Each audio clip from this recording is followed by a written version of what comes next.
우리 한 연구에 따르면 당뇨 환자들은 전해질 이상이나 열로 인한 질환에 특히나 더 취약하다고 합니다. 특히 여름철 혈당 관리에 주의가 필요한데요. 2020년 기준으로 국내 30세 이상 당뇨병 유병자는 6명 중에 1명꼴인 570만 1천여 명에 달하고요. 전 단계까지 포함하면 한국인 2천만 명가량이 당뇨병 위험에 노출이 되어 있는 셈이라고 합니다. 그렇기 때문에 여름철 당뇨 관리 더욱더 신경을 써주셔야 됩니다. 네, 아까 여름철에는 이제 피가 끈적해지면서 위험해진다라고 얘기를 해주셨는데 그럼 구체적으로 이 끈적해진 피가 어떻게 위험하다는 건지 키워드를 한번 살펴볼까요? 네, 이 여름철 당뇨병 환자가 주의해야 하는 키워드 첫 번째는요, 바로 탈수입니다. 우리가 여름철 땀을 많이 흘리기 때문에 일반인 분들도 탈수에 빠지기 쉽지만 당뇨병 환자분들은 더더욱이나 사실 위험성이 높아지게 되는데요.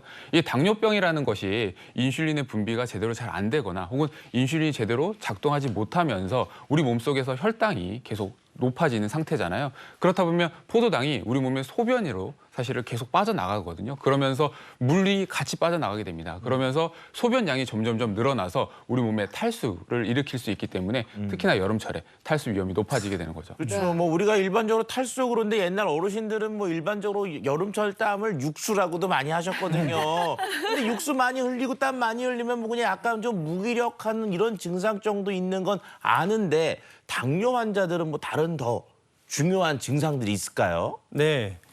탈수 현상은 여름에 흔하게 발병을 하죠. 이유는 바로 우리가 체온을 조절하기 위해서 땀을 배출하기 때문에 그렇습니다. 기저질환 없는 분들도 여름에 땀을 한참 흘리고 나면 지치고 갈증이 나고 그러면서 이제 맥박수가 뜁니다. 몸이 물이 부족하니까요. 이게 더 심해지면 혈압도 떨어져요. 그리고 소변색도 진하게 변하는데 이 문제는 당뇨가 있는 분들은요. 자율신경계라고 해서 우리 몸의 땀샘에 근육의 수축을 조절하는 이 자율신경계의 이상이 쉽게 온다는 게 문제가 있습니다. 즉 정상적으로 땀을 배출을 하고 어느 정도 조절을 해줘야 되는데 이 프로세스가 깨지다 보니 과도하게 땀이 배출이 되거나 아니면은 이완에 의해서 혈당마저 함께 변형되는 혈압도 혈당도 동시에 영향을 받는 두 번의 충격을 받는 일이 생길 수 있다 이거죠. 네, 그래서 당뇨 환자들이 더 조심해야 하고요. 이어서 두 번째 키워드 한번 알아볼까요? 네, 여름철 당뇨병 환자분들이 주의하셔야 할 두 번째 키워드는 바로 식단입니다. 식단. 식이 먹는 게 되게 중요하죠. 여름철 입맛도 없죠. 그리고 우리 뭐 땡기죠. 뭔가 시원하고 내 입맛을 좀 자극시킬 수 있는 그런 흔히 말해서 건강하지 못하는 음식들을 찾을 수밖에 없는데 대표적인 게 아이스크림일 수 있죠.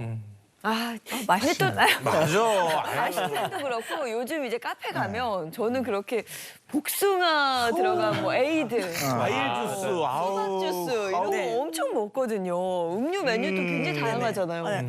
근데 이제 커피도 그냥 아이스 아메리카노보다는 좀 시럽을 첨가한 카라멜 마키토, 또 이런 거 먹어야지. 이런 걸 먹어야지만 또 피로가 좀 확 풀리는 그런 느낌? 맞아요. 맞아요. 그러니까 시원하면서 한 가지 첨가되는 게 달달한 거. 맞아요. 그게 더 이 입맛도 자극하면서 시원한 무슨 청량감을 피로가 좀 없어지는 것 힘이 같아요. 나는 것 같아요. 네. 거기에다가 이제 탄소 조금 더 들어가고요. 아치, 예? 근데 이거는 갖가지 그냥, 얘기들이 많이 신경 나오고 써야 있습니다. 네, 우리 식단 관리가 사실 당뇨병에 있어서는 가장 중요하기 때문에요.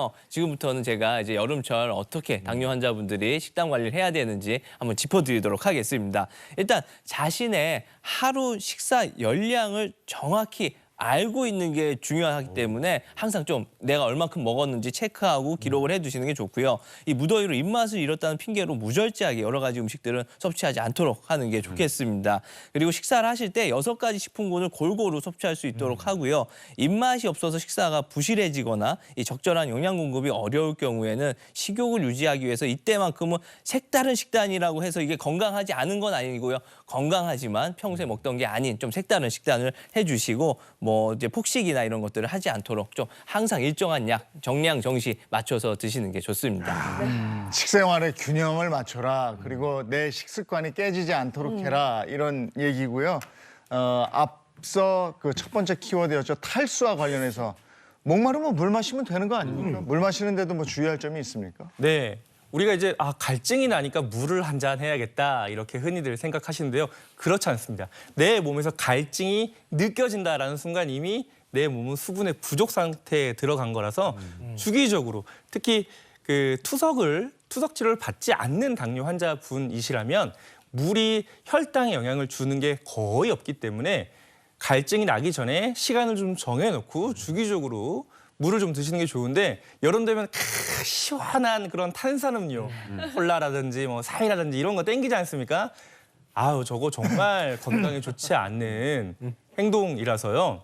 절대 피하셔야 합니다. 혈당을 급격하게 올리거든요. 아니, 저렇게 맛있게 찍어놓고 맛있게 그러니까 액상과당이 얼음 들어가 있잖아요. 사진만 봐도 시원해. 아우. 네. 액상과당이 굉장히 혈당이 안 좋은데 최근에는 당이 굉장히 적은 이온 음료도 요즘엔 당이 이제 적은 이온 음료도 나오고 있고 저는 개인적으로 탄산수도 좀 추천해 드리는 편입니다.